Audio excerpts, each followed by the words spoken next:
네, 안녕하세요. 장수개미입니다. 저는 제약 바이오텍에 근무를 하고 있으니까 이 투자도 이 제약 바이오텍에 관심이 많은데 그동안 유튜브에서도 제약 바이오와 관련된 이야기들을 많이 했습니다. 이번에는 짧게 리프레시하는 차원에서 최근 불고 있는 이 공모주 투자 열풍에서 숨겨져 있는 가치주라고 개인적으로 생각하는 한국 투자금융지주에 대해서 간략하게 투자 아이디어를 공유해 볼까 합니다. 제목은 제가 한국투자금융지주 오픈북 시험이라고 적어봤는데요. 사실은 이 IPO 관련해서 카카오뱅크가 IPO를 할 때 굉장히 크게 수혜를 받을 수 있는 기업이 한국투자금융지주라고 생각을 하고 투자자들이 조금만 신경을 쓴다면 사실 책을 펴고 이 시험을 보는 거나 마찬가지인 이 오픈북 시험, 그러니까 웬만한 투자자들은 돈을 벌 수 있는 그런 회사가 아닐까 개인적으로 생각을 해서 다음과 같이 투자 아이디어를 한번 공유해 보도록 할게요. 네, 첫 번째로 살펴봐야 될 게 이 코비드19가 촉발한 폭발적인 증시 거래 대금인데요. 형들도 아시는 것처럼 코비드19가 이 글로벌을 강타하면서 각국 정부는 이 통화량을 지속적으로 공급을 했죠. 이 락다운된 일상생활을 최대한 방어하고자 했던 조치들인데 그에 따라서 사실은 시중 자금이 풍부해지다 보니까 우리나라도 8월 증시를 보면 이 거래 대금이 31조 원까지 돌파를 하게 됩니다. 사실 이 근자에 보면 화폐가 지속적으로 공급이 되면서 유통 속도가 빨라지고 그렇기 때문에 이 화폐 가치가 지속적으로 하락할 것을 대비해서 많은 분들이 이 화폐 가치 하락분을 메이크업하기 위해서 어떤 투자처로 몰려들었고 대표적인 투자처 중에 하나인 우리나라 증시에도 이렇게 자금들이 몰려들었습니다. 자, 증시에 자금이 몰려들면 대표적으로 증권사들의 이 수익 구조가 좋아지게 되는데요. 수익 구조가 2020년 들어서 보면은 1Q보다는 2Q가 좋고 2Q보다는 3Q가 좋게 예상이 되고 있고 4Q는 조금 나쁘게 예상이 되고 있는데 그 부분에 대해서는 뒤에 다시 한번 말씀을 드릴게요. 자, 그래서 우리가 이 거래 대금 증가 여부와 유동성의 규모가 단기간에 주저앉을 수 있을까? 이게 첫 번째 우리가 이슈가 갖고 있는 문제고 두 번째로 증권업의 문제가 뭐냐면 이 부동산 프로젝트 파이낸싱 등에 대한 이익 등에 대해서 최근에 이 락다운된 이슈가 있기 때문에 이런 이 파이낸싱이 잘 안 돼서 이쪽 부분에 이익이 조금 감소할 거다. 이런 이슈가 있습니다. 자, 그리고 마지막으로 사실 이 유동성 랠리가 막을 내릴 때 어떻게 될 것인가 이런 이슈가 있거든요. 이 부분에 대해서 간략하게 한번 살펴보고 이 한국투자금융지주에 대한 투자 아이디어를 한번 공유해 보도록 하겠습니다.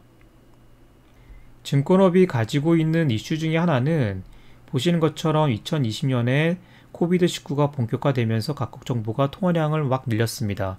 늘렸는데 그래서 우리 증시 월평균 거래대금 추이도 보시면 쭉 늘어서 이 30조 원대까지 늘었는데 이 거래대금의 증가 여부와 그리고 이러한 유동성의 규모가 단기간에 주저앉지 않고 계속 지속될 수 있을까? 이게 큰 이슈인데요.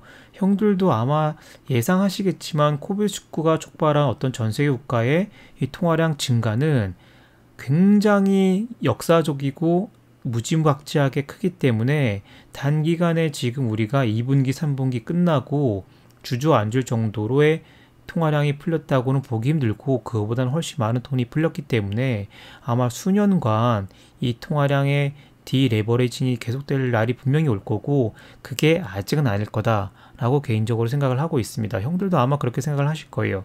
자, 그리고 금리 상승에 대한 우려가 있는데 이것도 사실 말이 안 되는 것 중에 하나가 컬린 파월도 얘기했지만 향후 2년간 미국 금리는 거의 제로 금리에서 유지할 거다라고 얘기를 했고 우리나라 국고채 금리를 보더라도 사실은 이게 옛날처럼 2%, 3%, 5% 이렇게 되고 있는 그런 금리 수준이 아니라 1%대에서 왔다 갔다 하고 있고 10bp, 많아봤자 100bp 이렇게 움직일 가능성밖에 없기 때문에 아마 우리나라도 당분간은 금리가 굉장히 안정적으로 유지가 될 거고 금리가 급격하게 상승될 이슈는 거의 없다라고 봐야 될 것 같습니다. 물론 이 채권 거래를 많이 하는 증권업 입장에서 봤을 때는 이 아비트리지를 볼 수 있는 폭이 좀 작아지기 때문에 그래서 이쪽 채권 쪽에 이자 수익이 조금 줄 거다 이런 이슈도 있는데 그런 이슈는 사실 거래 대금이 폭발적으로 증가되는 이 정도 수준으로 증가된다고 하면 그래도 예전에 버는 것보다는 조금 못하겠지만 채권에서 벌지 못하는 것을 주식 쪽에서 조금 벌어줄 수 있는 여지는 있기 때문에 그것도 조금 상쇄시킬 수 있는 부분이 있지 않나 저는 그렇게 생각을 합니다. 네, 두 번째는 성장 모멘텀입니다.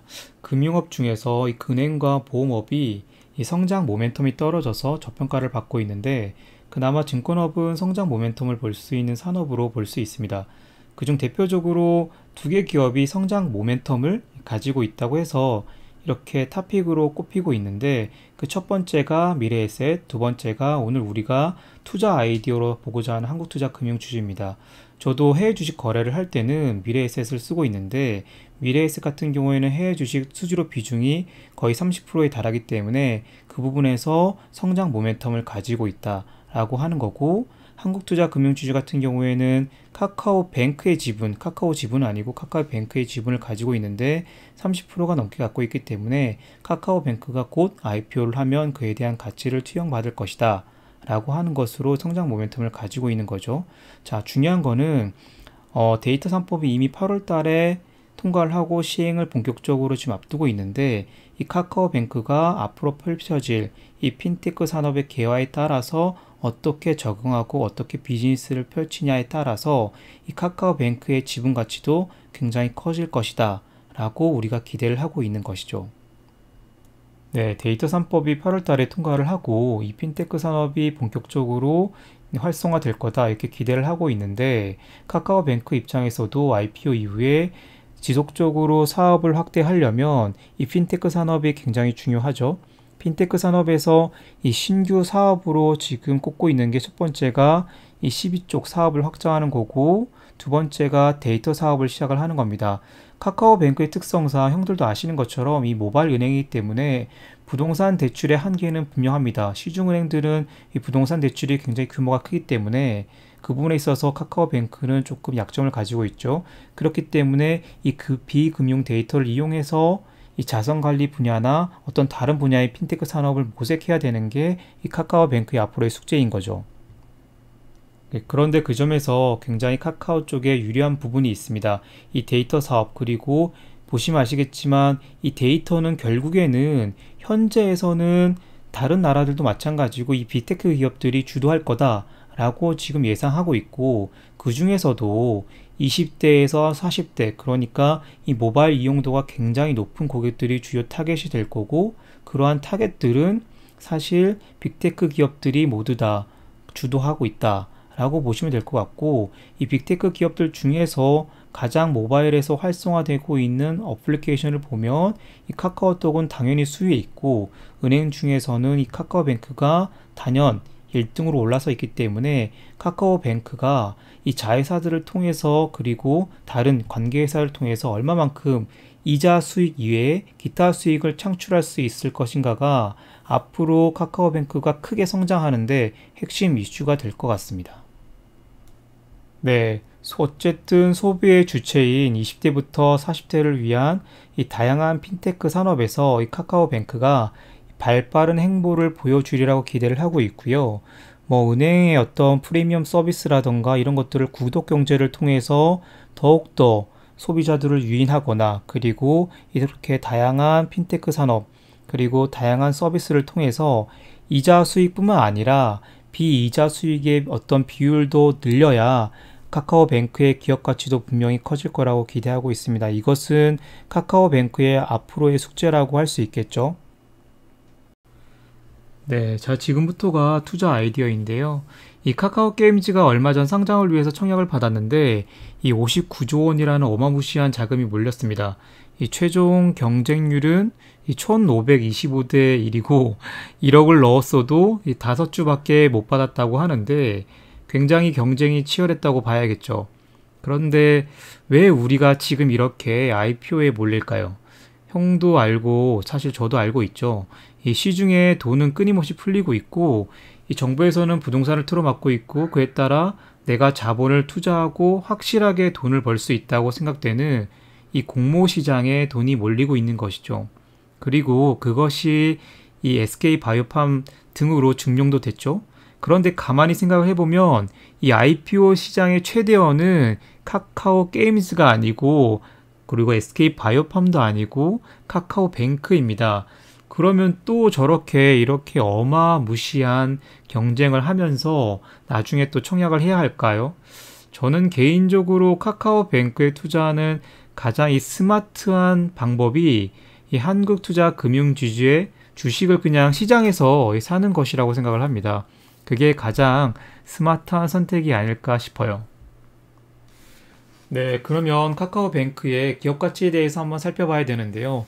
여기 옆에 보시면 카카오뱅크가 현재 장외 시장에서 거래가 되고 있는데 시가총액이 36조 원에 달합니다. 36조 원에 달한다고 함은 기존에 우리가 뭐 KB금융이나 신한지주보다 훨씬 더 높은 수준의 기업 가치를 평가받고 있다라고 하는 건데 물론 장외 시장에서 이게 거래가 되고 있어서 기업 가치가 왜곡될 여지가 분명하게 있습니다. 그렇기 때문에 국내 증권사가 추정하고 있는 카카오뱅크의 기업 가치를 보면 미니멈 한 5조 원 정도에서 9조 원 내외로 상장했을 때 시가총액을 평가하고 있는데 자 그러면 하나씩 한번 살펴볼게요. 이 36조 원을 가지고 한국투자금융지주의 카카오 지분율인 33.53% 이것을 나눠보면 한 12조 원 정도의 지분 가치가 있다라고 계산이 되는데 이게 사실 얼만큼 큰 금액이냐면 현재 한국투자금융지주의 시가총액의 2배가 넘는 금액을 그냥 카카오의 지분 가치로만으로도 평가받을 수 있다. 이런 거거든요. 그렇기 때문에 이 부분은 조금 맥스로 과한 것 같고 자 밑에 보시면 우리가 그래도 한 3조 원 정도로 카카오뱅크의 지분 가치를 한국금융지주가 가지고 있다라고 봤을 때는 1년에 한 5천억 정도 이상을 버는 기업이 1조 한 5천억 정도의 지금 시가총액을 형성하고 있고 이 카카오뱅크의 기업 가치는 어느 정도 될지 아주 크게 성장할지 아니면 한 3조 원 정도로 평가될지 가늠하기 힘들지만 최근의 IPO의 트렌드로 봤을 때는 굉장히 크게 지분 가치를 받을 수 있다라고 했을 때는 한국투자금융지주에 한번 투자해 볼 만한 충분한 요소가 있다라고 우리가 생각을 해볼 수도 있을 것 같습니다. 저도 제 포트폴리오에는 한 6% 정도 가지고 있고요. 이 다마고치도 최근에는 조금씩 주식을 매수하고 있었고 어제는 또 굉장히 가파르게 주식이 올라서 지금도 어떻게 해야 되나 굉장히 고민하고 있지만 그럼에도 불구하고 조금씩 비중을 조금 늘려보자 이런 생각을 개인적으로 가지고 있습니다. 형들도 이 카카오뱅크에 투자하는 스마트한 방법으로서 한국투자금융지주에 투자하는 것을 한번 고려해 보시면 좋을 것 같고요. 분명히 어제 스마트한 분들이 굉장히 빠르게 주가를 올려놨지만 앞으로도 상장시까지 시간이 꽤 있기 때문에 좋은 기회들이 있을 것 같고 그때마다 주식을 조금씩 일부 포트에 담아 본다면 나쁘지 않은 수익을 거두지 않을까 개인적으로 그렇게 생각을 합니다. 네, 투자 아이디어는 여기까지고요. 한번 생각해 보시면 좋을 것 같고 공부해 보시면 좋을 것 같고 그러면서 또 투자도 하시면서 수익도 올리시면 저도 좋을 것 같아요. 자, 형들 그러면 우리 또 장수해요.